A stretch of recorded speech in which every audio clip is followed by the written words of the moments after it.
Good Tuesday morning to you. Eastern PA Weather Authority meteorologist Bobby Martrich. This is your outlook for December 3rd, 2013, and we're going to use the GFS as a point of reference today again, just to give you a synoptic overview of what we're looking at.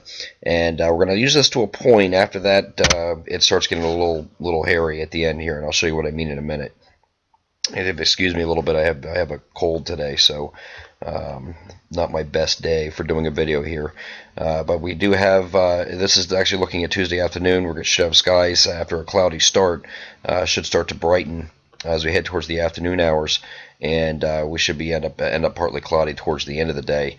And as we get into Wednesday, we're pretty much starting off the same way.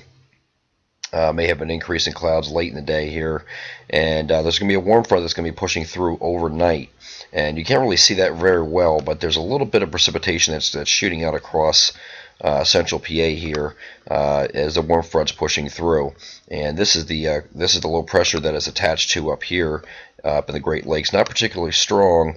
Warm front's kind of sitting out here like this, and it's going to be pushing through, and there's a cold front that's sitting way back here that's going to be a big player in our weather as we go forward in time.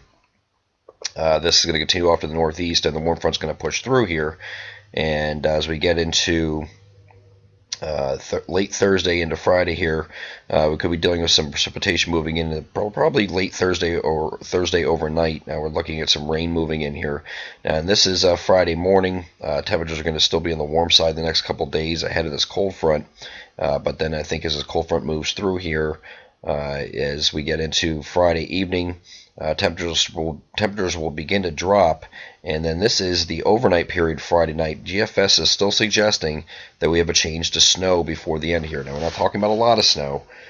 We might get an inch or two up here in the Poconos or the mountains, maybe 1 to 3 inch type snowfalls up in the northeastern Pennsylvania, especially in the higher elevations. You would probably be closer to the 2 or 3.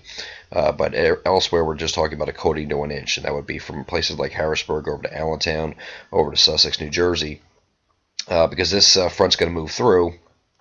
And that'll be just about it here. Here's actually showing Saturday morning with some leftover snow showers before this moves out, and then we're good to go. Now this next system is the one is of particular interest. This is the one we're expecting the frontal boundary actually to stall to the south here, and it'll be sitting down here like this.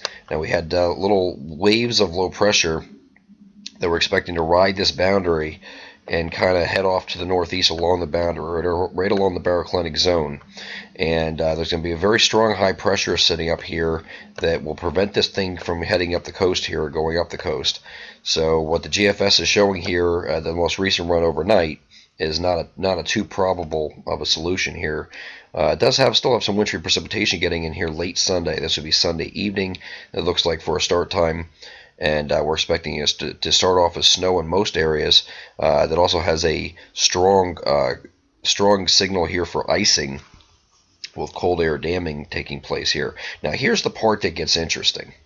This GFS latest run takes this primary area of low pressure off the boundary itself. Remember, the boundary is sitting out down here below below the area here. Takes this thing up to the north, which is fine, but it's running into this high pressure, which is very strong sitting up here. So by doing that, physics would tell you that it should transfer its source of energy and will not allow it to go any further than right about here, probably about right near somewhere between southern Ohio and West Virginia, and then transfer its energy to a position somewhere out here, so in this area here. This is also known as a Miller B type storm.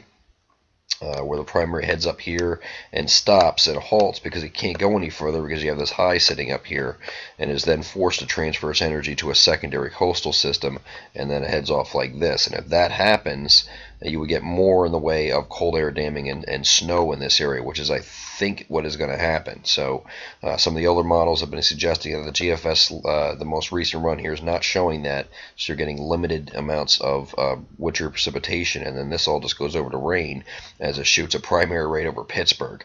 without a transfer, and it's not going to run into this high, and just can't do that. So there's doing some things here that are just not physically possible. So we're not giving much weight to the latest GFS.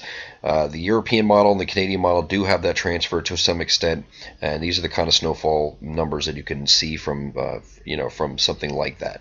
This is not this is far from the final solution here. We're still 6 days away, but just to give you an idea, I mean, we're talking generally maybe like a 3 to 6, 4 to 8 inch type snowfall.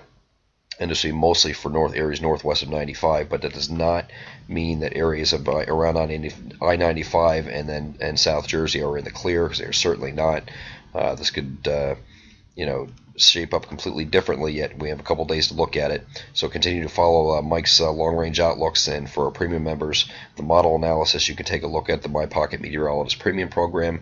For now, I'm Eastern PA Weather Authority meteorologist Bobby Martrich, and this is your outlook for December 3rd, 2013. Have a great Tuesday.